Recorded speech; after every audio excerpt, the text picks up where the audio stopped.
fight, shining a light where the shadows creep, for the lost, the stolen, the ones who will weep.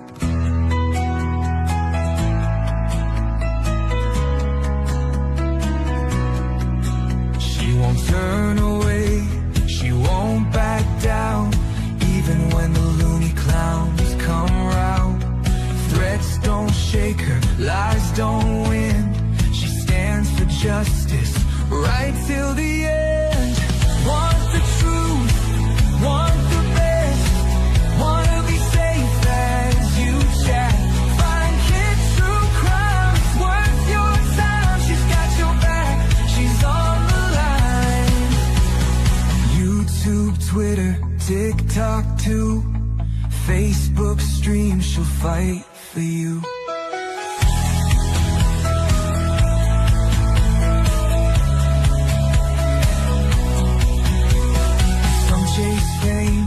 Some chase views, but she fights for those with nothing to lose. For the kids who vanish without a trace, she won't stop till she cracks the case. They try to silence, they try to scare, but truth don't break and she's still there, calling out monsters, showing their game. Justice comes when you speak their name. Want the truth, want the best, wanna be safe as you chat. Find kid true crime, it's worth your time. She's got your back, she's on the line. YouTube, Twitter, TikTok too, Facebook stream, she'll fight for you.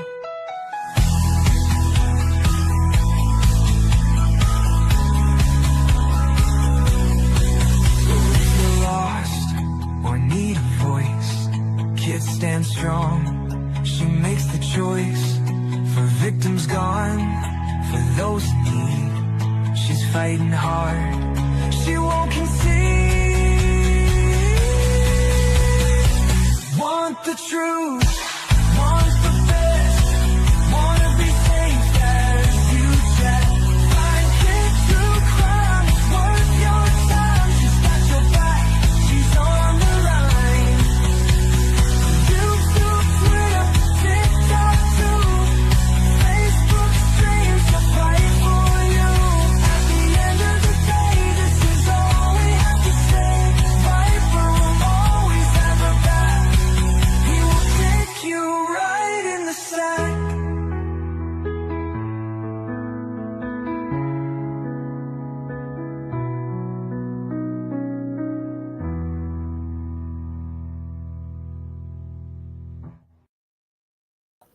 Hello. Hold on a minute. Oh my God, I can barely move. Whew. Hold on a minute. Hold on, I got a lot going on here. Let's see, get rid of that. Hi, KB. Hi, KB. Can you hear me? Here, you know what? I'm gonna go to my phone. Can you hear me? Oh, yes. Here, you know what? I'm gonna. Okay, I just want to, this here happened today. If you all remember, Lori Vallow's trial started today. Not trial, jury selection began today. However, there was a hearing today because she wants to have Nate Eaton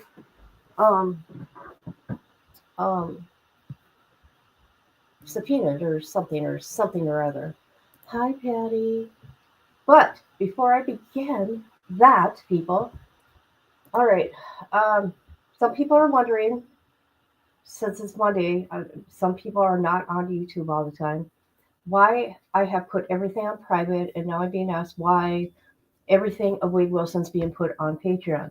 We know what they did, okay? They reported me. Also, because of the cockiest bitch that I am, I want to show you guys something here real quick, like. Hold on. Just so people know, or they even care to, listen to the source's mouth. There's my newest 2 videos I posted. These are videos from June 2020. Okay. So here we got here the very first live I ever did on Wade Wilson before his trial. Yes, I got it, bitches. Yes, I do. Why don't you go take a listen to everything I said? And then you got this one here, video I did after guilty verdict with guests, people. And guess what? Guess what's being talked about, people? My communication. So shut the hell up. Every one of you. You have no idea what you're talking about. So there you go. If you want to go listen to me tell the people, there's the videos right there. God, they're so stupid. Also, there's something else. Hold on a minute. So that is the situation. Because people, let me tell you one thing about me. I stand true to who I am, all right? I do not need to lie, okay? That don't get me nowhere. I don't play these little games that people are out there playing with me, okay? I don't do any of that. I don't try to scare people. I don't try to intimidate people, okay? I stand here in my own little corner over here on YouTube, do my own thing. But I guess that's a problem for some people. That's too bad. Feel sorry for you. I was trolling someone in the Reddit thread since they don't want to accept the truth. Whatever. They can go right onto Patreon and they can go watch the videos of everything I said. That's what's so funny about it. It is so beautiful that I came across these. Okay. So wonderful. So it was in June, right? In June.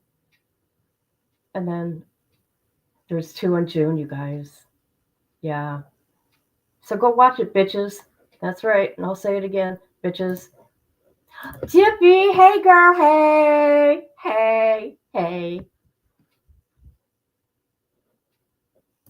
Hey, you watched some of Lori. How could you watch some of Lori?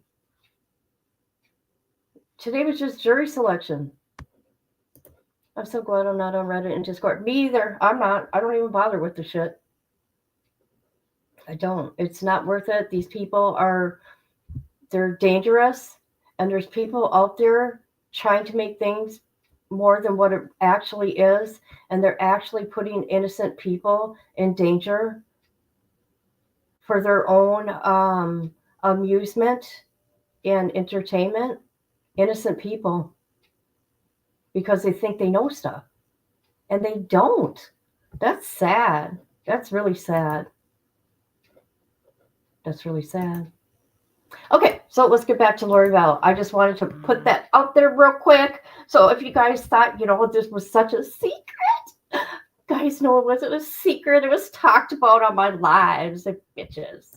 All right, here we go. Dummies.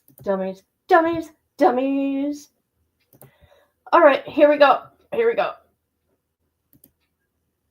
What'd you say, Jippy? I was on a news channel, but it wasn't the jury selection. Yeah, it's right here.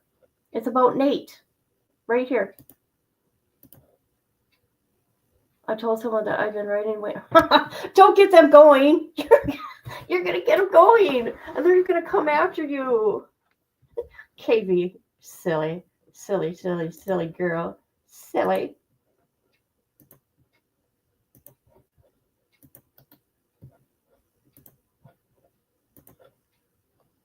All right.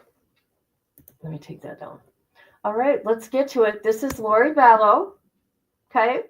This is East Idaho News, my favorite Idaho station. Okay.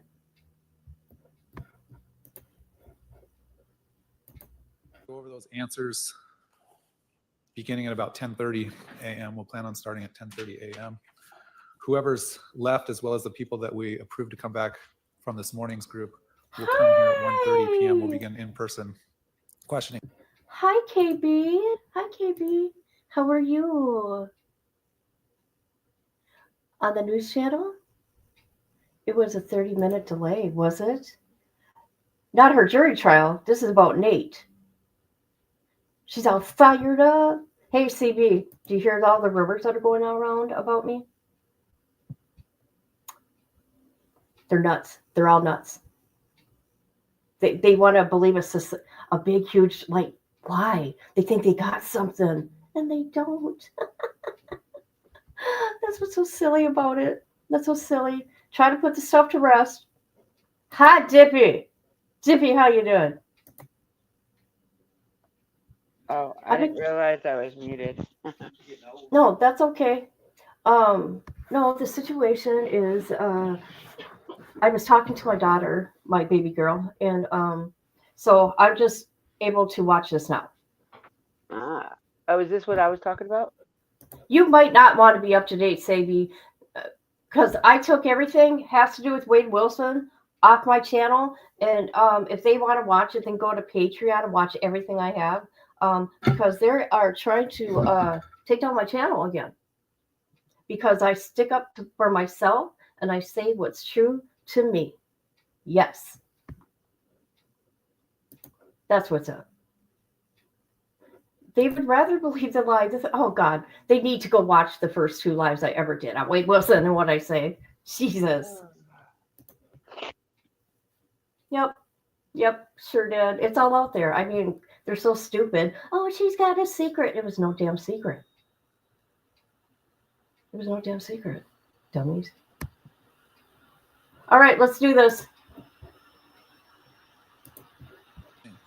During the in-person questioning, I'm going to need the full use of the courtroom, including the seats in the back. So those of you that are in the back as spectators might not be able to be in the courtroom tomorrow during the jury selection process. I'm just letting you know. Let's talk about some of these. First of all, for the record, I did get the defendant's notice of objection to the jury questionnaire that was filed on March 20th. The defendant was objecting to, I guess, the phrasing of the allegations that the state has made, and then requested that the fact that she denies the allegation be bolded and underlined it in the questionnaire. I did get your objection. I guess de facto, I overruled the objection and the questionnaire went out as proposed. Next, I have defendant's motion in limine to preclude expert testimony of Daniel Coons dated March 10th. Let me ask the state. That's Detective Daniel Coons of the Chandler Police Department. Is he going to be testifying as an expert? Your Honor, we did notice him as an expert in terms of his background and training and testifying as to trajectory. So we did that in abundance of caution, but we did supplement and provide the defense with the background of that. It was provided to the defense more than 30 days before trial. And defense has interviewed him since then. What was the last part? The defense has interviewed him since then. Okay. So, Ms. Daybell, what's the objection? So for 5 years, of course, he's been on the witness list to be a regular detective, and now he's being put on as an expert. I feel like to give his opinion instead of just stating the facts. So that was my main concern. I don't understand how the trajectory has anything to do with conspiracy. So I object in that way as well. All right. Has he testified in that regard in the past? Yes, I believe so, Your Honor. He has been trained in that area and taught in that area. And his relevance, Your Honor, would be because the defense has claimed a self-defense claim as well. It's relevant for that. Can the state provide me what his opinion is, and does he have a CV? He does not have a CV. We did actually put the opinion in the supplemental 15.1 that I filed, along with his, Okay. I believe, background and training in that as well. So.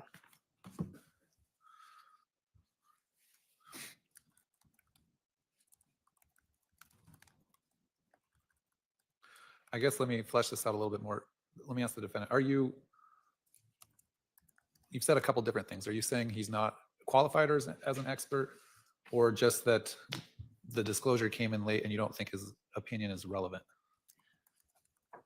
Well, one, I don't think his opinion is relevant, but also the fact that he's named as a firearms expert. So I don't know if he took a weekend class and that made him a firearms expert. I don't know what his experience was with that.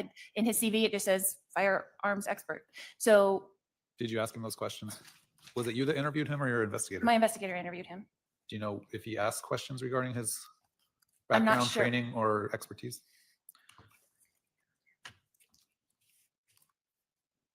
Okay, so I haven't listened to that yet, so I'm not quite sure. My concern was that he was a regular detective on the witness list for 5 years, and then 30 days before trial, he's now an expert so that he can give his opinion. And I just thought that was my objection. Well, if that was your basis of the objection on the timeliness of it, the state did comply with the rules as far as notice prior to trial and giving some sort of summary of what his opinion testimony would be. I'll take a look at it. It doesn't sound like we need any sort of Daubert hearing, but I'll take a look at it. So let's table that for now. Next I have defendant's motion to disclose 404B evidence dated March 14 and the state's response dated March 23. I don't know that the evidence that the state is offering to introduce necessarily 404B bad act per se, but let me hear from the defendant. You got her response? I did. All right. So what specific bad acts do you think should be precluded? Or were you just asking for disclosure of what they were actually intending on introducing? I was asking for a disclosure of 404B that they planned on introducing at trial, and what I got was another theory of the case. So I didn't think that any of it was 404B relevant. Well, I think I agree with you in so much as what was listed in their response, I wouldn't necessarily characterize as 404B evidence. But you have received that, and now you're aware of what they plan on introducing. Somewhat. Okay. Correct. I don't think I need to make a ruling on that. If there's evidentiary objections, hearsay, foundation, those types of things will be taken up when the state elicits or attempts to elicit that information. I have next defendant's motion to exclude state witnesses dated March 14 of 2025 and the state's response, specifically defendants requesting to exclude Nancy Jo Hancock, Christina Atwood, and Kay Woodcock. The state filed a response on why let me just make sure I'm looking at the right one.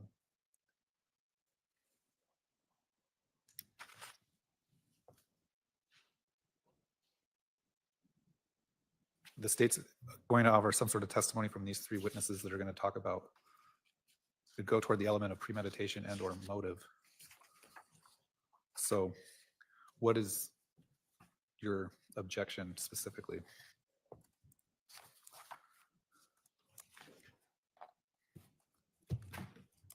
Mine, Your Honor? Yes. Oh, my objection was that after their interviews, after their defense interviews, that it came to light that their information came, well, one specifically came from Dateline, and then they called each other and their information came from each other. So I guess I'm working a little bit in the dark. What information is that? whatever they're, I don't know, planning on testifying about, none of them have personal knowledge of any kind of crime. So The state's not saying they have personal knowledge of a crime. They have personal knowledge of things that may lead a jury to infer some sort of premeditation or motive. So what information is that? Let me ask the state. Or what's your offer of proof on why they're relevant? With regards to Christina Atwood, she is a person who was present when the defendant was speaking about the victim being possessed, which goes to, again, the motive of this as well as the premeditation, and that those statements were made months in advance of the actual murder. With regards to Nancy. So that's going to be offered as some form of admission from the defendant. So that would be admission by party opponent, and that's personal knowledge. Did you say that was Nancy Jo Hancock? So that was Christina Atwood. Christina Atwood. Nancy Jo Hancock is the last person that saw the victim alive prior to that. What she knew about this was hearsay, but her statements to the victim of what he should do were her understanding and expression to the victim that he should tell the defendant that he had changed the life insurance policy to stop all of this from going on. So she both sees him the night before, is aware that he's there, and then she makes statements to him regarding what he should do. Okay. And then, Kay Woodcock is the person who actually obtained the life insurance policy, which the state is alleging is part of the motive. And she also has information relating to the victim himself. There are allegations again of the self-defense, the use of a baseball bat, so she can provide background on the victim in that area as well. all right. Do you want to have further argument?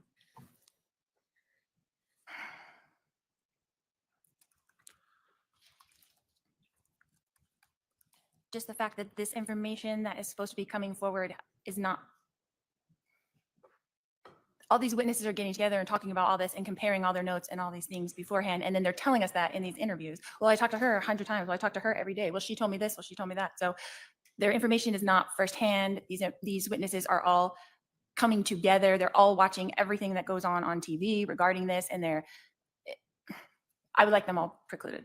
Okay, well, you're always allowed to cross-examine a witness about any biases they may have about those things that you've just talked about, colluding with other witnesses. Those are all areas of ripe for cross-examination, but they're not bases to preclude a witness. The court finds that based on the state's avowal that those three specific witnesses do have some minimal, although very limited, relevant information to provide and could be helpful to the jury in understanding the case. So the court will deny the motion to exclude the state's witnesses. Again, this ruling doesn't preclude you from any objections you may have to if they're testifying to hearsay or something like that. Next I have, is there a Mr. Eaton here appearing? Here we go.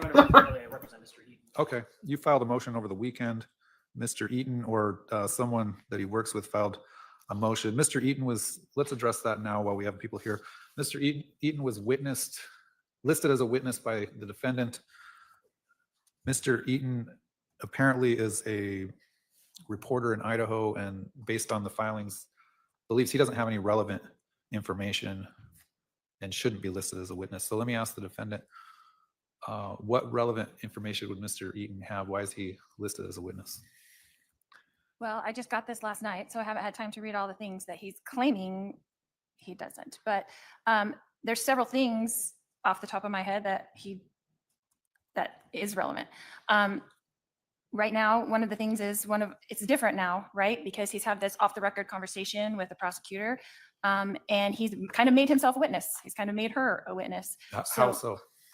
In the sense that if this is not prosecutorial misconduct, then one of them is going to have to testify and talk about how it's not. Let's back up. How is he a witness to this trial? How does he have relevant information? Relevant information means a witness has testimony that makes some fact in the case more or less likely. So how does he have relevant information for what this case is about? Okay, so initially when I put him on my witness list, my intent is because I do not know what the state is going to put on in their case in chief. And so I was calling him as a witness for the purpose of impeachment, laying foundation for interviews, rebuttal to whatever that the state might put forth, because he has interviewed almost every single witness on their witness list. And if they were to say something contrary to what they said to him on a public thing, then I would use him to lay a foundation for interviews and for impeachment. So that was my initial in calling him. I found it funny when I read the beginning of this. He says that it seems to be clear attempt by Mrs. Daybell to use the rules of criminal procedure as a pretext simply to keep me out of the courtroom and interfere with my ability to report. So I had to laugh at that because it hadn't even occurred to me that he wouldn't be able to be in the courtroom if he was a witness according to 615. So that wasn't my intention. It was never my intention to do that. It was just to have him on hand if we needed to do that. All right. Mr. Kelly, right? Yes, Your Honor. Mr. Kelly, in theory, it sounds like if a witness said something different than they reported to Mr. Eaton at some point, I guess in theory, she's right that Mr. Kelly could be called as a witness to impeach someone, but that's only allowed after the person's confronted with the actual statement that was made, and if they then deny that statement that was made. Do you have copies of his interviews and transcripts of interviews that you might want to impeach someone with? I've been watching most of the interviews and I take my own notes, so yes. Go ahead. Your Honor, two things. One, excluding Mr. Eaton under Rule 615 would be a violation of his rights under the First Amendment to attend and report on this very public trial. But more importantly, Your Honor, if Mr. Eaton were to be called as a witness, the party calling him would have to comply with ARS 12-2214, which has very stringent requirements for subpoenaing and compelling the testimony of a journalist about information that that journalist has obtained in the course of news gathering.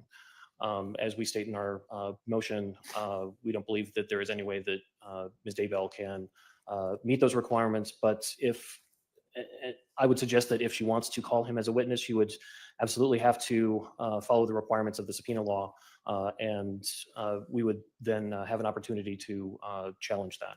But we don't believe that there should be any reason for Mr. Eaton to be excluded from the courtroom. All right. I'm just thinking through this problem. If a witness got on the witness stand and said something different in testimony than you saw on an interview with Mr. Eaton, you would then play that interview. You wouldn't even need Mr. Eaton to do the impeachment, because you could impeach them with the interview by playing it for them in court or something like that. So now that I'm kind of thinking it through a little more, I'm not sure. And I wouldn't need him to lay that foundation for the interview? I'm really trying not to give you any legal advice because you are acting as your own attorney, but if the witness admits that's them on the interview and that's their statement, that is foundation.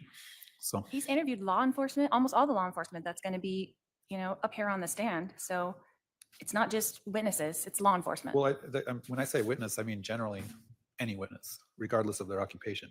So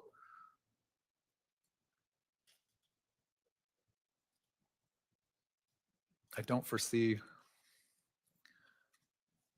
I see it in only the narrowest of situations where he could even be called to as an extrinsic person to testify about the impeachment. You'd have to jump through a number of hoops before that, as far as presenting the witness what the statement is, and depending on whether they admit or deny that it's them on that video or interview or whatever the case may be that you're referring to. But I'm inclined to strike him as a witness at this time, allow him to be present if he so chooses in the trial. But then again, if you wanted him as a witness, you would need to subpoena him. But at this point, I'm going to strike him from the witness list and permit him to be in the courtroom. If there's a situation where you think something has happened during the trial where you think he should be called as a witness, I guess we'll cross that bridge when and if it comes. Okay. We could just call him up from the back? Well, we'll address it when and if it comes, yeah. And Your Honor, I would ask that if that were to occur, that I would be notified and given a chance to appear and be heard. Well, everyone will get a chance to be heard if we cross that bridge. I just don't see us crossing that bridge, but I could be wrong. So at this time, it's sort of striking Nate Eaton from the witness list. He can be present if he so chooses in the courtroom. Thank you, Your Honor. All right, thank you. Let's go next to the state's motion to preclude media from displaying or disclosing phone numbers and email for witnesses and victims. I guess I have no problem granting this in concept, but let me ask the state, are these people are going to testify, this is my phone number or this is my email, or it's going to be displayed up as part of the evidence on the screen, or both? Your Honor, it would be both. Some people would have to testify as to their phone numbers or emails that would also then to establish the foundation of then conversations that are on text messages, emails, iCloud accounts. So my concern obviously is there are both victims whose information could be displayed up there, and I think the Constitution allows them to request that that not be displayed. But additionally, just for safety concerns, given the high profile nature of this, for witnesses who have, several of them have attempted to not be part of the media and have not given interviews and would not want their information to be out there, given that this is being live streamed, having their phone numbers or email addresses live streamed out there to the world. I would ask that that not be done. All right. Does the defense want to be heard on any of that?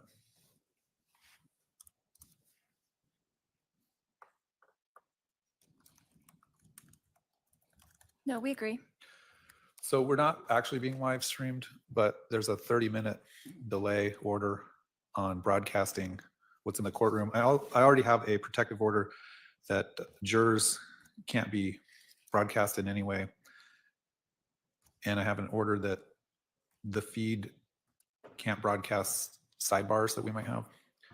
So I'm going to order that the feed also, to the extent you can see it visually on an exhibit or something, they shouldn't film someone's phone number or email. And then I don't know if the right person's here. Do we have the ability to, does the media have the ability to bleep out or silence if someone says my phone number is 480 blah blah blah? We'll find that out before we start the trial, but Thank you. that'll be the order. As for anyone that's doing print or podcasts or anything like that, you're prohibited from reciting an entire phone number or an entire email. You can use the area code, or you can use a couple digits at whatever, at live.com, at outlook.com, but I don't want their emails broadcast or reprinted.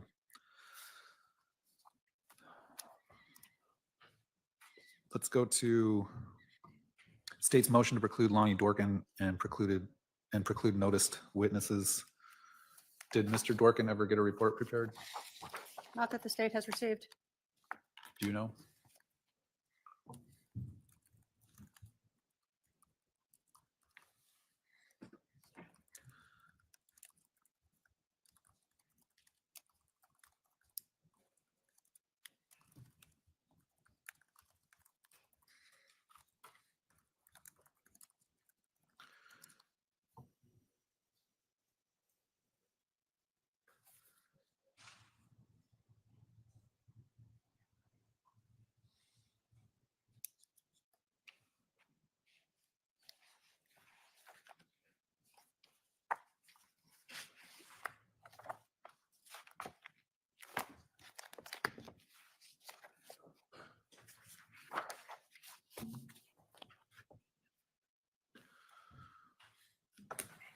So, okay. Your Honor, most likely, we're having an affidavit sent over from Mr. Dworkin tonight. He has found a discrepancy in the information that he downloaded and the information that was turned over initially by the state, and he wants to explain what that is and how that will be relevant. So if we did it tonight, we'll forward it immediately to the state, of course, tonight. He was working on a bunch of cases, and he's doing the best he could to include our case and get it done as quickly as possible, as when he was assigned from OPDS. Well,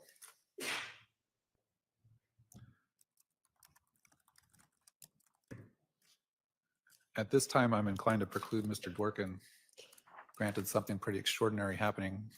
I offered you a continuance last time we were in court in order for you to explore that possibility. You declined the continuance. So it's any disclosures late at this point. I'm not going to slam the door on it completely, because he may or may not have anything that actually ends up being useful. But at this, if depending on what he actually has, we can talk about it. But at this time, he's likely to be precluded as a witness, because the state wouldn't even have an opportunity to have their own witness or rebuttal witness look at something prior to trial. But again, depending on what you have, we can talk about it again. Okay. The rest of your witnesses, we've already talked about Nate Eaton. I don't know if we need to go through each and every witness, but I think where I need to start is, if a witness hasn't been served with a subpoena to appear in court, there's no requirement for them to show up for your trial. If they have been served, they would need to submit to an interview with the state in advance of their testimony. And then the third aspect is they need to have something relevant to testify about, which relevant, I told you a little bit ago, means they have a testimony that's not based on hearsay, that tends to make either a fact more likely or not. So why don't we go through, I'm trying to compare your witness list to the state's motion.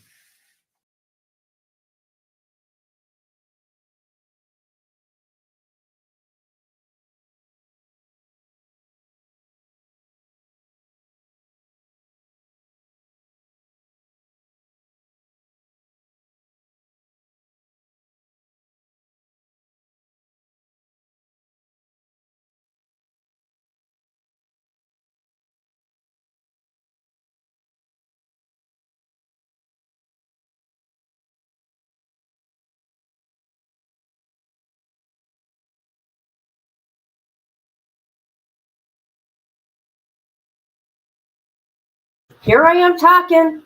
Here I am talking. Quit muting yourself. Well, let me know when I'm muted, woman. I must have had my volume turned down because I didn't realize you weren't talking either. Shut up. She's talking about her friends, her ex-friends. No, who is the one that's sitting next to her? I don't know who that lady is. I've never seen her before. The one behind, yeah, It's got to be some type of paralegal or something. gotta be. It was just about to hit the stop sign.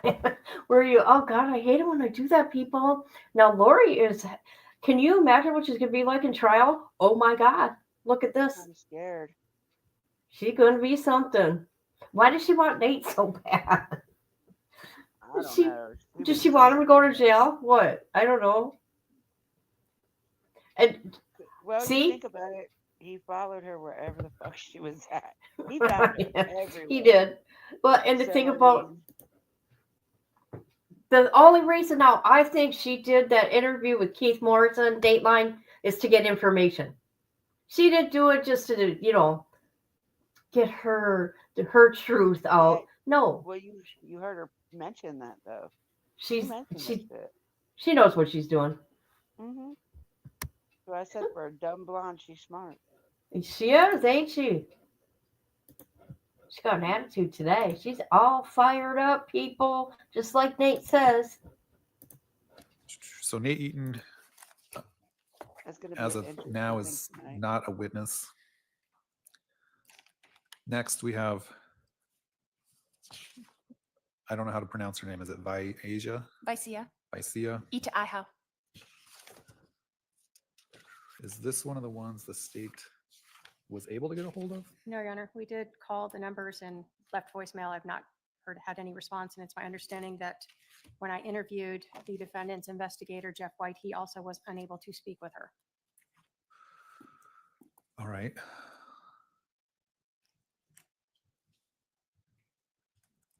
What about Gabriel Bonilla?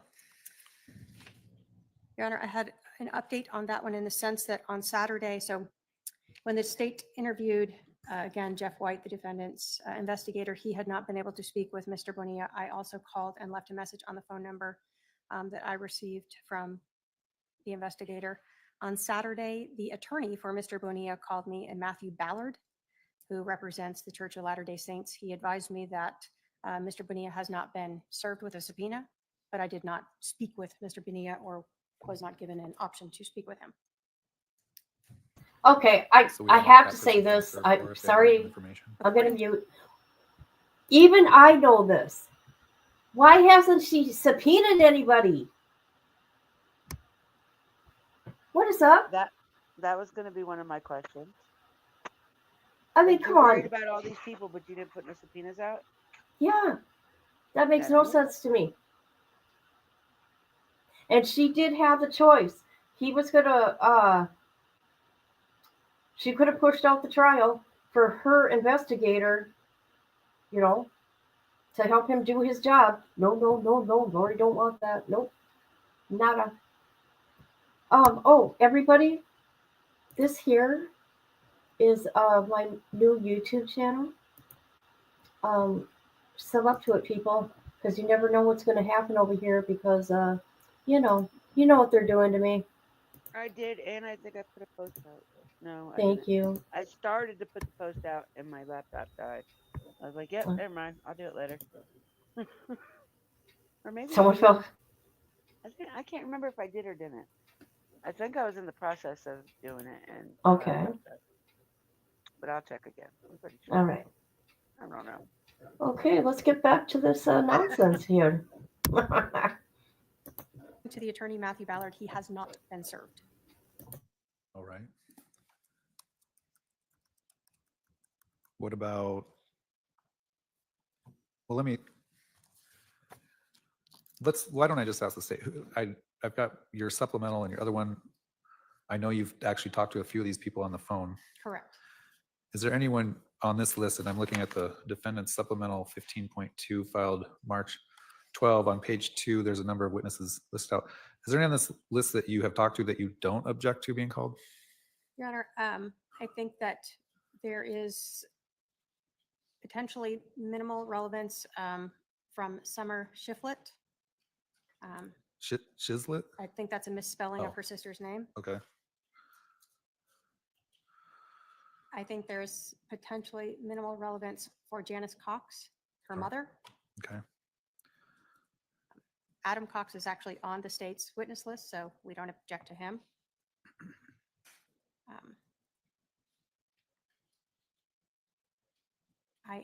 I did speak with Zachary Cox. I'm not aware of any relevance as to this case from him, but I did speak with him. I see in your pleading that he advised you he's not been subpoenaed. Correct. Everyone I've spoken with has not been subpoenaed. All right. Your Honor, our subpoenas are with OPDS right now, and they should be being issued currently. The state talks about in their response, like the state is claiming trial by ambush from the defense. Trial by ambush. How is the defense trial by ambush when they have interviewed every single one of these witnesses before in the last 5 years since this case started? They've interviewed every single person that has been on there. They have written, transcripted interviews and video interviews of all of these people. And so how they are relevant, these witnesses will testify if and when they are needed to add additional facts or fill in the blanks that the state will no doubt leave out in their case in chief, and they'll be called accordingly. I need them to lay perhaps foundations for evidence presented by the state. The same with Lonnie Dorkin. I need his testimony will be required if and when it's necessary to rebut digital information that the state will bring forward during trial. I feel like the state is trying to say, okay, if you want your speedy trial, guess what? We're not going to let you defend yourself. Guess what? You can't have any experts. And guess what else? You can't have any witnesses. You can't have anybody speak in your behalf. So good luck. Have a nice day. All right. Well, that's why attorneys sometimes take a long time to prepare for a trial, because they need to give notice of what all the testimony their witnesses are going to give. They need their experts to prepare reports. That's why your prior attorneys and your current attorneys were asking for more time to prepare the case. So you can't really have it both ways, that you want your speedy trial rights, but you don't want to give notice to the other side of what your evidence is. I don't not want to give notice to the other side, with the limitations at the incarcerated state where I am, and the limitations with OPDS of getting Lonnie Dworkin late in the game that they did. I've done everything in my power as a defendant to prepare the state and to give over everything that I could do within my power, with the limitations that I am an incarcerated person at this maximum security prison jail. So when you say, And I shouldn't be able to represent myself because of that fact, that negates my constitutional right. I didn't say that. All right. I said that sometimes there are reasons to not go forward to trial as fast as you want. All right. So when you say things like they're going to fill in the blanks, that makes it really hard to assess what the relevant information is. They have relevant information to a lot of factors that I got in the 404B information. For example, the life insurance. My father is a life insurance salesman. He worked with Charles on getting both life insurance policies, my $2 million policy and Charles' $1 million policy. He also tried to sell my insurance policy after Charles passed away. He also told me to go to call the insurance policy and said how to do that, how to call them when you're the beneficiary. I didn't know how to do any of those things. He has relevant information to that. My sister has relevant information to my brother, Alex Cox, and the whole situation of what happened on July 11th. These people have relevant information to the state's case, what they're accusing me of. There's very relevant information from a lot of these witnesses. So what I'm struggling with is you just saying that it's relevant doesn't actually make it relevant. It may be relevant. I'm trying to find out the relevancy. What you said about your father being an insurance salesman and selling policies, that sounds relevant. It could be relevant to me. Who's your father? I don't know who your father is. Barry Cox. All right, Barry Cox. it sounds like even from what you're saying, though, you're not, depending on what the state produces at trial, you're not sure that these witnesses would have relevant information. It just depends, is what it sounds like. Whatever they put up in their case in chief, am I not allowed to try to defend myself against that? You're absolutely allowed. I'm just trying to figure out, I'm sort of a gatekeeper and I need to make sure witnesses have relevant information. And just like you have the right to interview all of the state's witnesses, excluding victims' rights, people that could deny having an interview, they have the right to interview all your witnesses prior to trial so they can have an idea of what those witnesses might say on the witness stand. I understand that, Your Honor. So They also have already interviewed all of them. I'm not talking about police interviews or interviews that may have been done years ago. The prosecutor has the right to interview any witness prior to them taking the stand, just as you do. So I'm not sure the best way to handle this other than maybe we should take it up as we progress through the case, but Your some Honor, of these people may or may not be even served. my concern is obviously I have attempted to reach these people. I've made my good faith effort.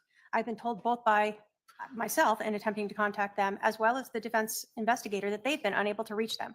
So it seems to not be following the rules of procedure or evidence to then bring up later on if they perhaps find these people at some point, then the state can try to at that point preclude them.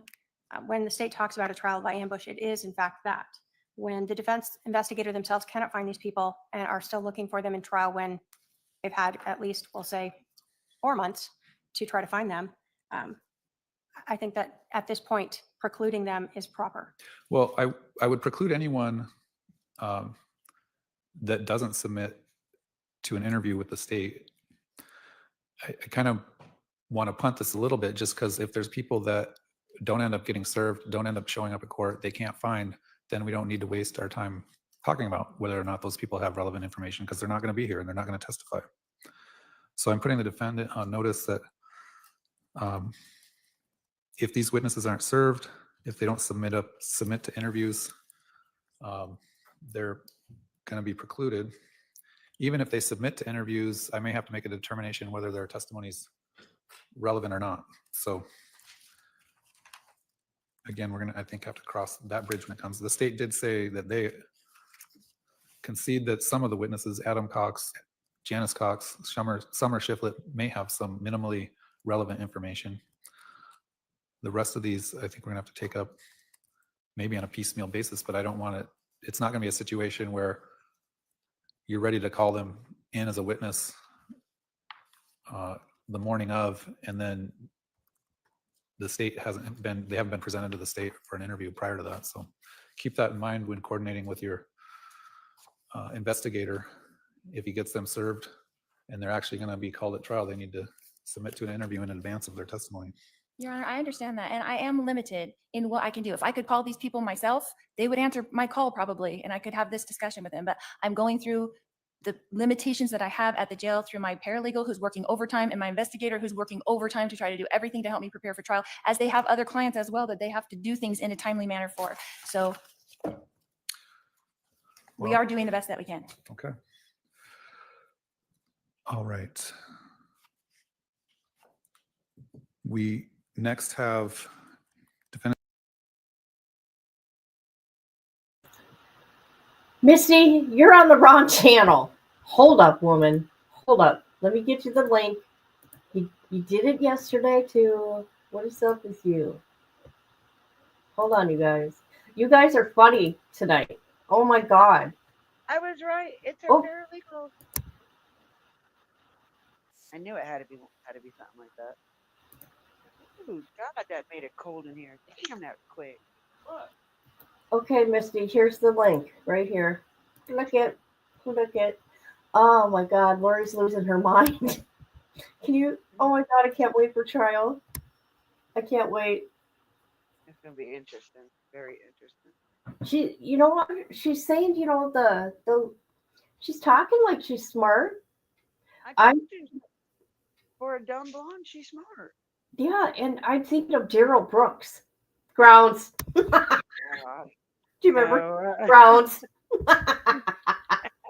You know what? I'm going to message Lori Vallow. I'm going to say use the word grouse. Oh my God, can you believe that? Jippy, fabulous. You're so fabulous. Okay, let's get to it. And its motion to dismiss for violation of confidential communication needs in the to be Sixth turned off. Amendment dated March 18 of 2025 and the state's response. Let me ask the defendant first if you've received the state's response. I did. Did you say you did or didn't? I did. Okay. Yes.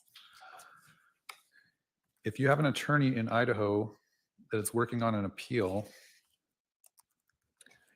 it appears that the information that was turned over by the jail was some pretty innocuous messages about trying to set up the legal line to talk to you on a confidential line.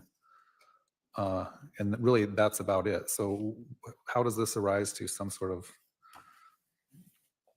nefarious interception of things? Because it was put on a public chat system that the jail uses. You know it's not confidential.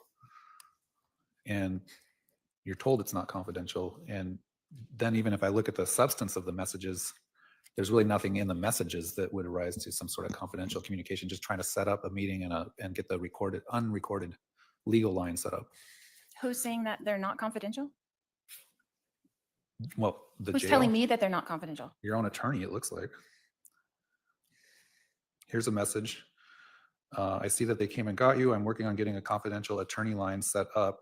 The implication being that this message is not confidential. The next one, again, just checking in. Hope things are getting a little better for you. I'm still working on getting a legal line set up. The implication is that these are not confidential. Okay, so then he received a letter from MCSO that said your phone number is now confidential and arranged for privileged, confidential, client privileged communications. So Phone from calls. my no, it says this phone number is connected to that. So from my perspective, when I call someone on the tablet or when I text someone on the tablet, it goes to their phone number. So all the communications after the date of the exhibit that we put in our motion, when he got that letter from MCSO that now all of your things will be confidential. Okay. Now they will be confidential. So my understanding, and I'm the only one that can waive that privilege, right? And I think after that, when his line was approved, there were no other disclosures of messages between you and him, correct? No, there are. You received other disclosures of intercepting messages between you and him? So those go up to the 24th of January. No, the only thing I saw was up to, I think, late December of 23.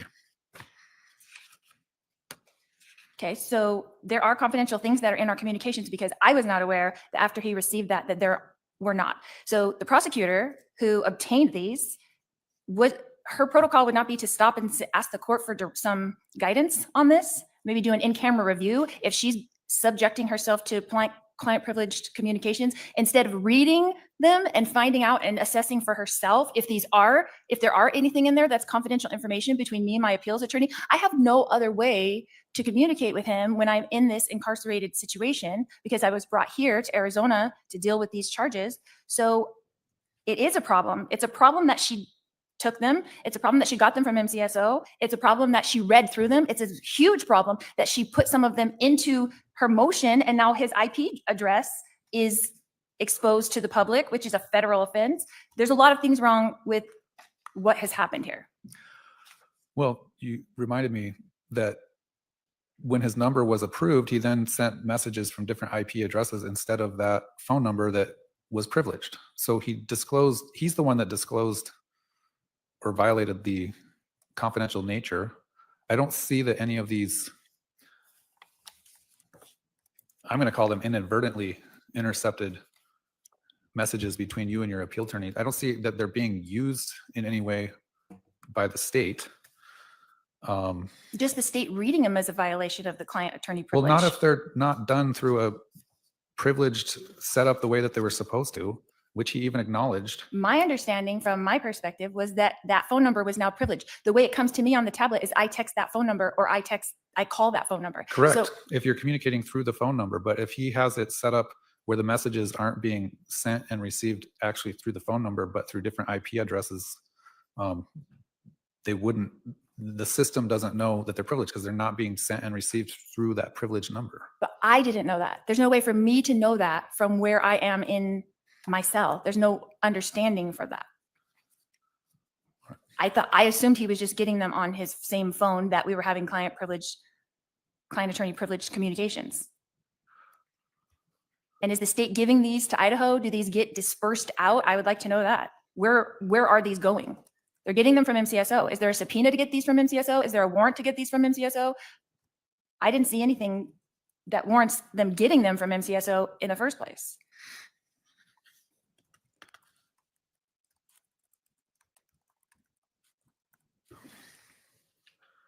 All right, let me hear from the state. Yeah, I think that the state's motion really covers the law under this. The defendant and her attorney were provided with information, whether or not she understood it or not. Her attorney understood that it was phone calls that were covered. So it's not just the defendant who is not complying with following the correct procedure to. Hey, you guys, I just thought of something. Dippy, What? do you remember when she first got to Idaho and her attorney was Mark? Do you recall that she said the same thing, that they were listening to her phone calls? Yeah. Oh, interesting. Did you think it was going to be different this one? No, I think it's interesting that she's using this again. Oh, okay. But they really were listening to her phone calls. Well, I mean, they're supposed to. That's what they do in jail. No. Mark was her attorney. They weren't supposed to be You listening. meant the attorney was listening. Yeah, it happened in Idaho. Isn't it that his job though? No, not the attorney. They're not supposed to listen. How was he listening to her call? Wait, I know she said that, but how were they listening? It was to the by call? accident, they said. They had a whole hearing on it. They admitted it. I know, but I'm trying to figure out how they did it. I don't know how they did it. All I know is that she's they in admitted jail. it. She's locked up. How the fuck? I Unless don't know. the jail gave them her recording. Yeah. That only would be for the Lori. way it can work. Only for Lori. They can get access to it. Yep. He even called the private line. You know, the attorney line? Yeah. Hey, look who's here. Hey, my Aussie friend. Honey. Have I missed it? Lori's trying to get an 8. Yes, she is. But it ain't happening. It ain't happening. Thank you for being here. It's what? What time is it there? 2 o'clock in the morning? All right, let's listen to this crazy lady.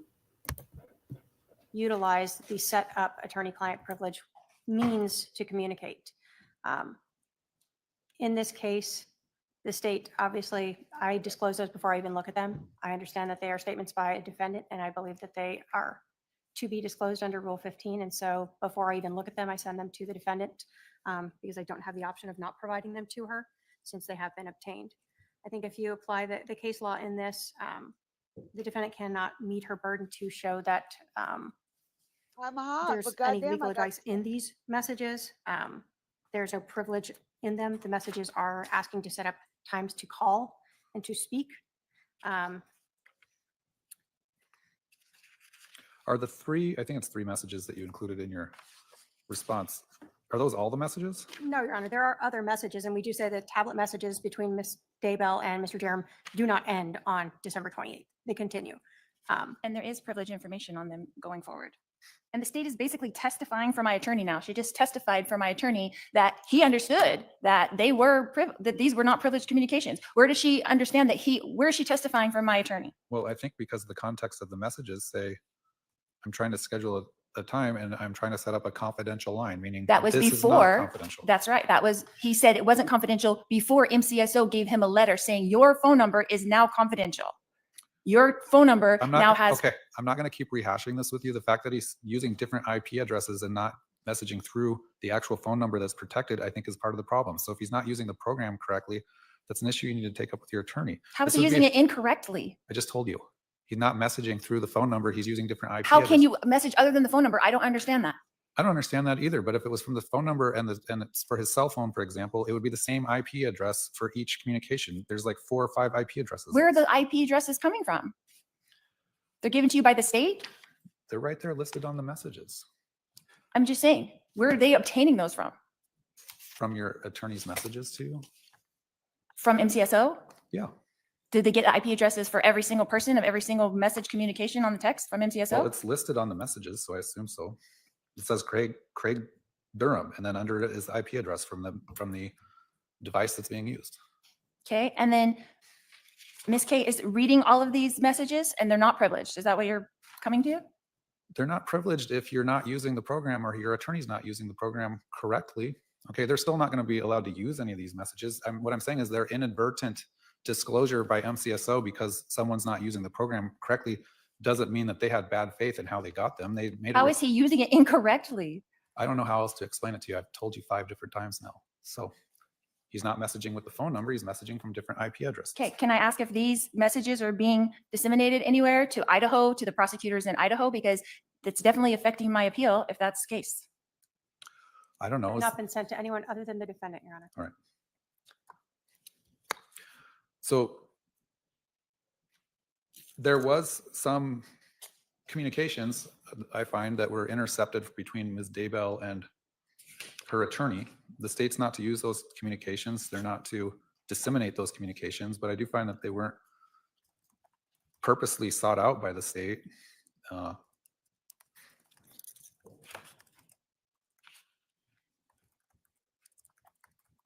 And that dismissal isn't the appropriate sanction if there is an appropriate sanction. It's order denying the motion to dismiss for violation of confidential communication.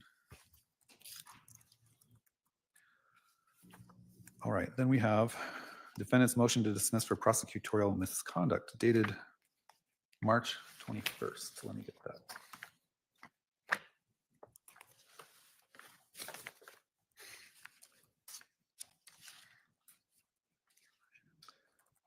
And the state's response. The motion to dismiss for prosecutorial misconduct was filed on March 21. The response, I don't see a date on the response, but I do have the response. Did you get that response?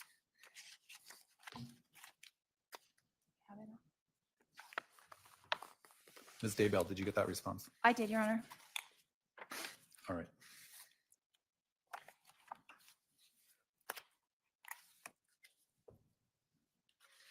So your prior attorneys had, actually, let me back up. The state filed a motion back in, I think it was September of 2024, asking the court to preclude your defense team at the time from making public records requests through Gilbert and/or Chandler police departments. I denied the state's request, saying that the defense is free to do their investigation and make public records requests through appropriate means. So that's part of your complaint, that they didn't provide those public documents to the defense. That's sort of a civil issue, I guess, but let me hear your argument on that. That isn't really the complaint itself. That's your first paragraph. I know, but the complaint is that I'd like to take each allegation and deal with them one at a time. I understand that's that. your first My allegation. complaint is the interference by the state, Ms. K in particular, in stopping that and interfering with us trying to investigate and do our own investigation. It is a violation of the constitutional right and due process. And she did do it, and she did do it purposefully. And then after she did it, and we weren't allowed to have anything from either of the police departments, then she filed her motion. And then later, the day that I was Rule 11, that is the day after when you said that you denied that motion. So I don't know what she did or what she said to Chandler and Gilbert to stop them from giving us any information. But as soon as we put in a request, we were cut off. No information. You can't have anything. That's when I was trying to, the big video that we're trying to get in Gilbert, that's what I was trying to request. I tried to request that myself because I would have my investigator to go and explain what that was and why we didn't have it. And so we were precluded from doing all those things by the state. They should not be interfering with that. That's one of the reasons why everything has taken so long. We haven't been given things we've asked the state for. We haven't been given them. We tried to get them from Chandler and Gilbert. We can't get them from them. She's stopping us from getting from them. How are you supposed to put together a defense? So when your prior defense counsel put in that request back in September, Mhm. the state says that they obtained those information and gave it to your attorneys on October 1. So why are we waiting until March to address this if you had an issue with that? I have had an issue with it the whole time. So why didn't you file why didn't someone file a motion back in after, December, November, January, February, saying they had an issue with this? I did. These are in my motions to you for specific discovery. I discussed this exact problem. Okay. Well, now you're saying it arises to prosecutorial misconduct. It is. This is the first I've been made aware of that, as far as I know, that the police department never honored the public records request. If they don't honor a public records request, there's a process to go through regarding that. Which is what? I'm not going to give you legal advice. All right. Your second allegation in the prosecutorial misconduct, we've already kind of dealt with, that she distributed the state distributed attorney-client privileged communication. We've discussed that. The next one is legal advice to defense witness Nate Eaton. We've somewhat discussed that, but I think their motion, the state says that they simply notified him that he would need to be served with a subpoena to have to appear in court. So how is that improper? It's taking her word for that that's what happened. She's not under oath saying that that's what happened. Nate Eaton's not here to testify that that's what happened. They're the only two parties that are there to say that that is what happened. So that is my problem with it. I would like for one of them to get on the stand and say exactly what happened in that conversation and that she wasn't giving him legal advice. How do we know that she wasn't? It's a very curious situation that he called her and then he writes in his motion this statement that obviously comes from Ms. K. She seems to be a clear attempt by Ms. Daybell to use the rules of criminal procedure as a pretext simply to keep me out of the courtroom and interfere with my ability to report. We also don't know if he told her, don't come to the March 18th hearing because that's when they're going to serve you with your subpoena. So all these things come from there and we don't know who's saying it. And you're just taking her word for it. Like you took her word for, oh, there's only 6 emails and there's no other emails. You're just taking her word for it as an officer of the court. And I think that she should have to be sworn in. Well, you want me to just take your word for he must have gotten these things from Ms. K. Okay. Just because his motion says he thinks that you're noticing him as a witness to keep him out of the courtroom. I don't know why you take the jump to that is coming from Ms. K as opposed to his own volition. He also hired an attorney that said the same thing.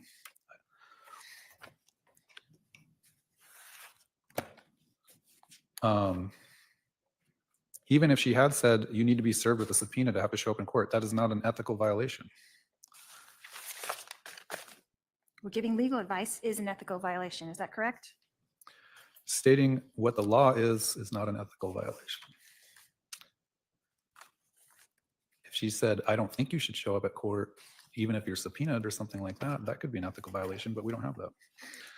How do we know we don't have that? That's my question. How do we know what went on in that conversation if it wasn't recorded? Aren't witness You can interviews interview him. recorded? You can interview Mr. Eaton. Your investigator can interview Mr. Eaton. So when and if you get that information from Mr. Eaton that something nefarious happened in that conversation, bring it up then. But you're jumping to conclusions.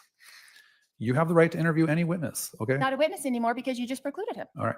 You can interview him. You can have your investigator interview him. So even though he's not a notice witness now, we can still interview him and try to find this information because we can't get it now. Is that what you're saying? Sure. Have your investigator call him. Ask him about the conversation. At this time, I'm going to, based on just the pleadings, I'm denying the motion to dismiss for prosecutorial misconduct. Of course. All right, 609 motion. The state's alleged a total of 7 felony convictions in the state of Idaho. Under Rule 609, the court finds that limiting the number of convictions and the nature of the convictions to be appropriate as to not be overly prejudicial. There is an interest in allowing a jury to know that the defendant's been convicted of at least 1 felony. But let me hear, I'm inclined to probably limit it to 2 felonies in order that they be sanitized. Does the state want to be heard on that? Your Honor, I do believe that the court should allow for at least 3.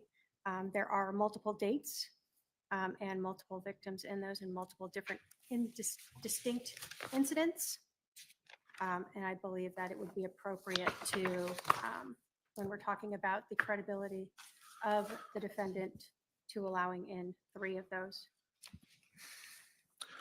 I looked at the date ranges and I looked at the actual counts, and some of the counts, obviously the laws are titled differently in Idaho, but there's a couple of counts that specifically have what I would call dishonesty built into the name of the conviction, the first-degree murder and grand theft by deception.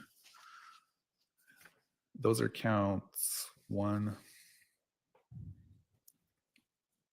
and 3 specifically. And again, these only become relevant if the defendant chooses to testify. I did read the defendant's response asking that all of them be precluded. Let me hear from the defendant.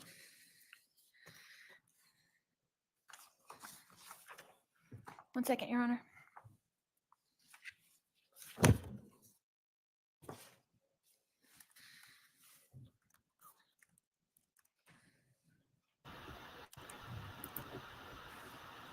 What does she have an attitude today?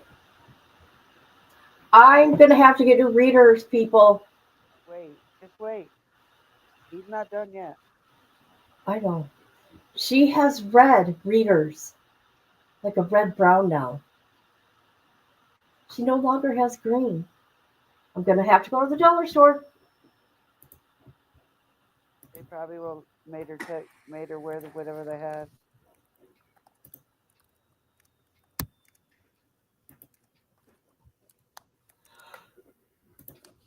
Oh, gosh, sorry.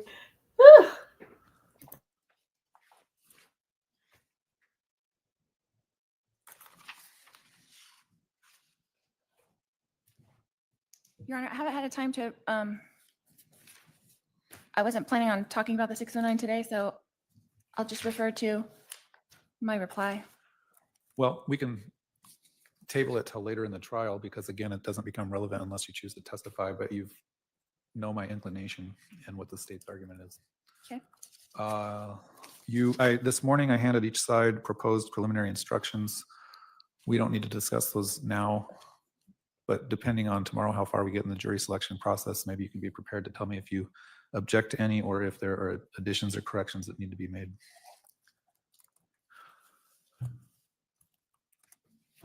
All right, I think that's going to be it for today, but let me check with the state. Is there anything else we need to address today?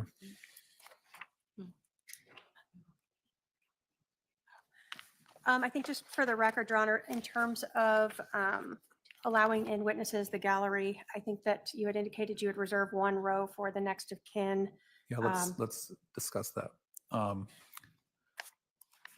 going to put up signage after we complete jury selection. So the first row on both sides behind defense counsel and behind the state will be reserved for immediate family members, next of kin, those sorts of people, relatives. The very last row on both sides will be reserved for media. And then the middle rows in between those two will be kind of a first come, first serve general public viewing area. Any questions about that? I do just want to make sure that, assuming we are leaving on the defendant's mother, father, sister, Well, if they're potential witnesses, they won't be in here. the state will be invoking the rule of exclusion. Do you understand that, Ms. Daybell? I do. All right. So as long as people that we haven't already addressed other than Mr. Eaton remain on the witness list, the rule of exclusion would be, in fact, it means that they won't be allowed in the courtroom except for your investigator can be in the courtroom. And they're precluded from talking to anyone about their testimony or other testimony until they're released as witnesses. Anything else from the state for today? I don't believe so, Your Honor. All right. Anything from the defense for today? A couple of things, Your Honor. We need to discuss the, How the division would like the media exhibits. What? How the division would like the media exhibits, if we're presenting recordings or audio, individual flash drives for each exhibit. There wasn't. Depends on how you're going to present them, but I would say, yeah, probably one flash drive per recording or exhibit. And then I'm guessing 3 copies, one for state, one for. I don't know that you need copies if you've already disclosed it to them. Just tell them what it is when we're marking it, and tell the clerk what it is with the description, so it's clear on the exhibit list which exhibit is what. One more thing, Your Honor. I wanted a clarification in your minute entry dated the 25th regarding the defendant's motion to remove restraints. So my understanding when I read what was from MCSO, and then you put in here, however, at the sheriff's discretion, 1 or more armed sheriff deputies may be positioned near the exits. So what their recommendation was the minimum amount of restraints, meaning if there was going to be an armed guard, then they would not have to do the belt. So I was confused by and wanted a clarification on what you were actually ordering, because the DOs had a question about it with me this morning. So I ordered that you don't have to wear the leg restraint, but that you do have to wear the rack belt, because that is not going to be visible to the jury.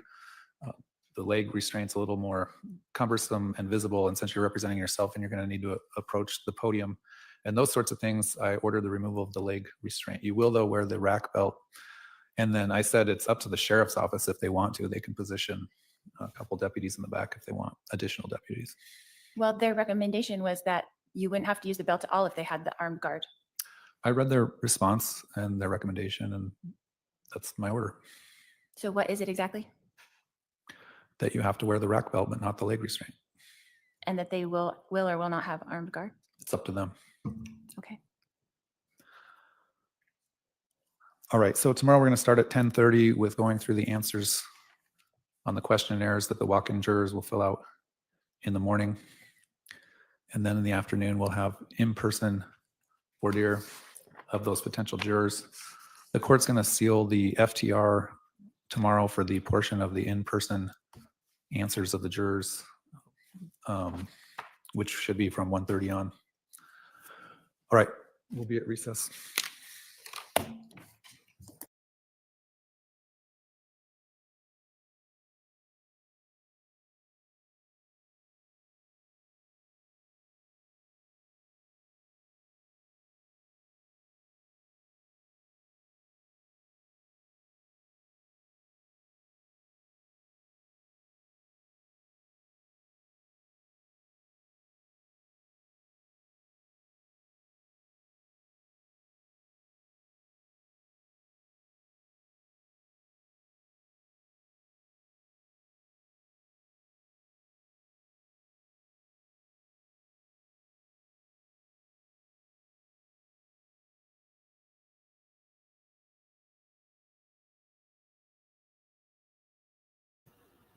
Okay, thank you. Okay, I was here. Hopefully, her cellie tells her before her trial. She's all by herself. Yes, yeah, I know. Yeah. I love you too. I know it's only going to get better. I'm telling you, it's going to get better. It's silent for everyone else. What? There you are. So, Dippy, what are you doing? I can barely hear you. Hold on, let me turn my phone up. I even have headphones on too. Lori has major attitude. I'm Ow. sorry. Hi. Damn, that was loud. Who, me? No, I had to turn it up, and when I turned it up, you had just said, Lori. Lori Vallow Daybell Cox. Lori Vallow Daybell Cox. Ryan. Queen of the Ryan was 10444. first. What? It's Lori Ryan. Whatever, Vallow. No. No, she had a different. Her very first one was Kobe's dad. That's Ryan. No, it isn't. He had a biological dad. Let me get you his name. I thought. Let me get. No, Kobe that's. and That's what I'm saying. I thought Kobe and Tylee No, had he dad. Joe Ryan adopted him. Oh, okay. Kobe Bryant's real daughter. Lori got married when she was 18. His name is William McGorga. Want to see a picture of him? No, no. Hold it. But you're Let gonna me show find. me anyway. Damn right I am. Okay, I let me think the find him. best looking one so far I've seen is Charles. Even Here if he he is. wasn't an alien.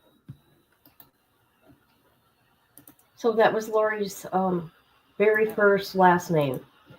I don't see him. Lori Vallow. I don't see it. Hold on. I had to download it to my computer. Now I'm I in was making StreamYard. sure because the other day you said it was up, remember? And I was saying I didn't see it. Oh, yeah. There he is. That's Lori Vallow's first husband, which is Colby's dad, his biological dad. Oh, he kind of looks like him. Yeah, he does, don't he? Does he know that?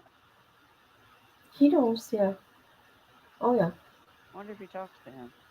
Well, you want to know what happened, right? Sick No. people on the internet. Okay, we got his name right. Mhm. Contacted him. Right? He had to put his Facebook on private. Why isn't this showing up on you see that? It's not showing up on YouTube?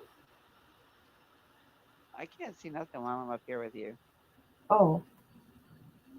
Hold on a minute. This is so weird. There. Okay, now it Let's go is. to YouTube. Now it is. Oh, now it is. Of course, because I turned off my other. Damn it. Yes. What? No, no. I'm here. Uh, He does look like his dad, don't he? mhm. Not bad looking. Okay, so him and Charles. So you got him. You got William LaGuardia. He's got a Then long you ass got name. then you got Joseph Bryan. Then you got Charles Vallow. No, you got Chad Daybell. Chad. The God, the Chad. Chad. It's the Chad. Chad Daybell. Oh, she gets Have you ate dinner yet, woman? I had a sandwich earlier. I didn't ask for lunch. I said, did you have dinner? No. I Nope. think you need to end this and go eat your skinny little ass some food. I'm not skinny no more. I gained lots of weight. When I got sick Whatever. last summer, remember my stomach? I gained a lot of weight, and I don't even want to talk about it because it's very depressing to me. That's to you. I bet you I wouldn't even notice the difference. My dad tells me I'm fat. Ain't that mean That's of him? mean. I tell him that. I go, thanks a lot. I'm going to quit eating now. He's just mean and spiteful and set in his own old ways. I don't think there was another husband. She had 5 last names, though. Cox, LaGuardia, Ryan, Vallow. But let me look. Let me double check. I could be wrong. I'm not always right. How many Yeah, marriages, Larry Vallow? I thought Chad was the fifth.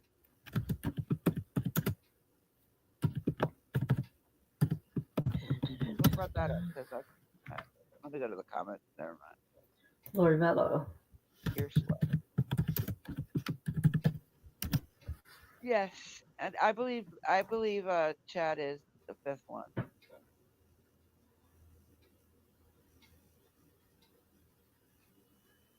Oh, there is another one. Nelson Yanes. What the hell? Are What they does he all? look like? Are they Okay, all? I need to find what out. you call it? What does he look like? I Okay. don't know, but are they all LDS?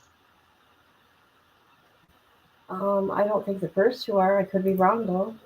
I've been wrong before. Like right now. Thank God for my Aussie friend letting me know. That was in 1992. And then she married Kobe's dad in 1995. Why? What is going on here with Google? Google, you suck right now.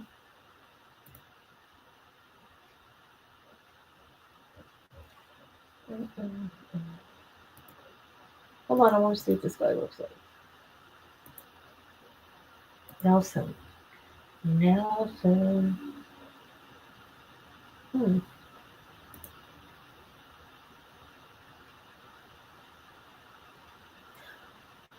Oh, here we go. Here's a picture of better picture of Kobe's dad.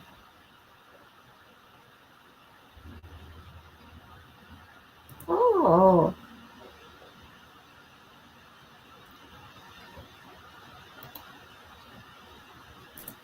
Let me get out of your chat. Hold on a minute. Hold on a minute.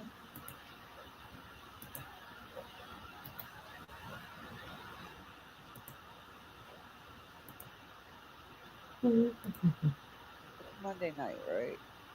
Yeah. Where is this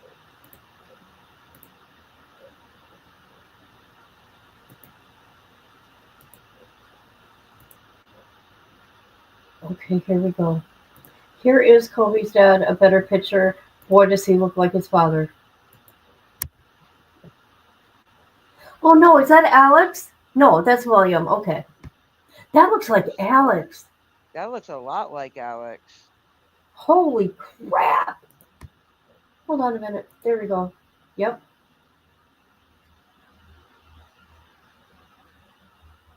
I think whoever found that picture and put that there, I think they mixed up. It was like 48 hours or something. And here is the other one right there. I believe that was. That's the first one. Nelson. Yeah, I can't do that. Too small. What show was this on? Let me look. It was on a show.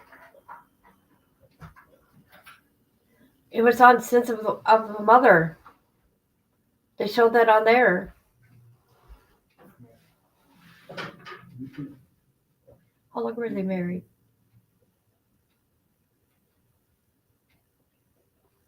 Are you mad at me now? Are you mad?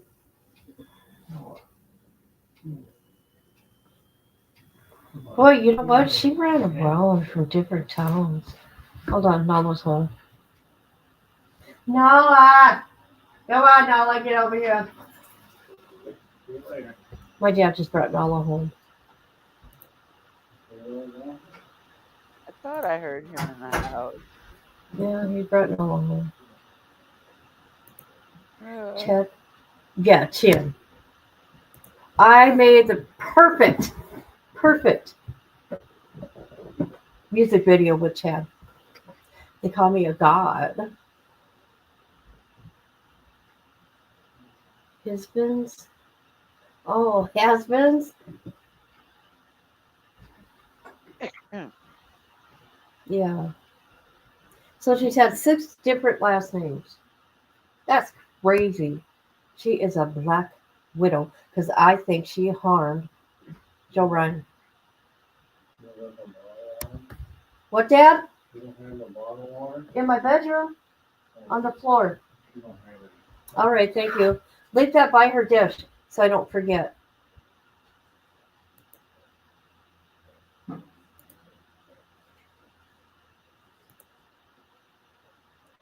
Let's see. I think that would be it for now, people.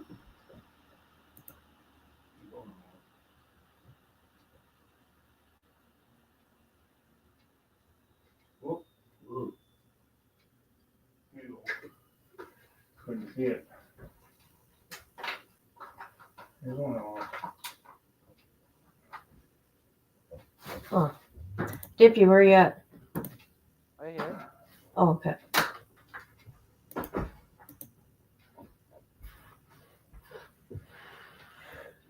All right. Huh? Good. Nothing. Nothing. Come here, Nala. Come here, sweet girl. Come here, sweet girl.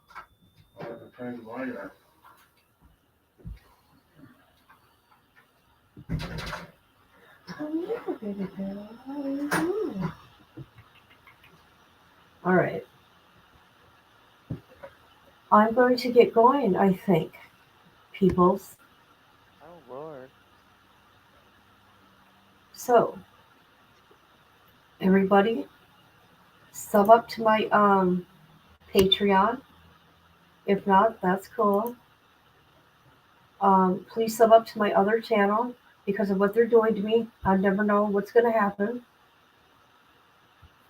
But yeah, so there's that.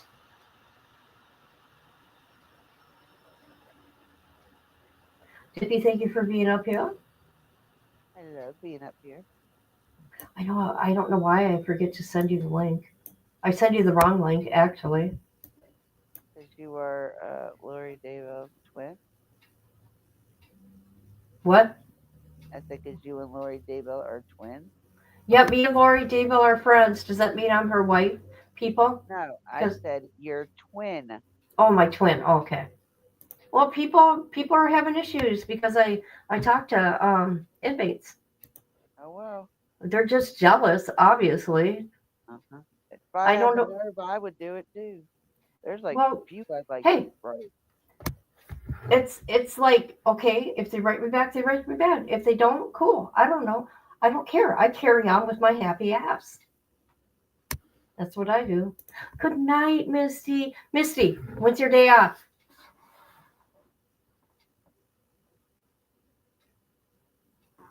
Good night, Patty. Oh gosh. Good night, Patty. Good night, Charlotte. Tomorrow. If you do any lives before 12 my time, I probably will not be around because I have Why? to take Cat to the vet. He's getting his manhood took tomorrow. Oh, really? Yeah. I figured it's time to get the second one done. Do what you want. That's right. You know I do. You know I do.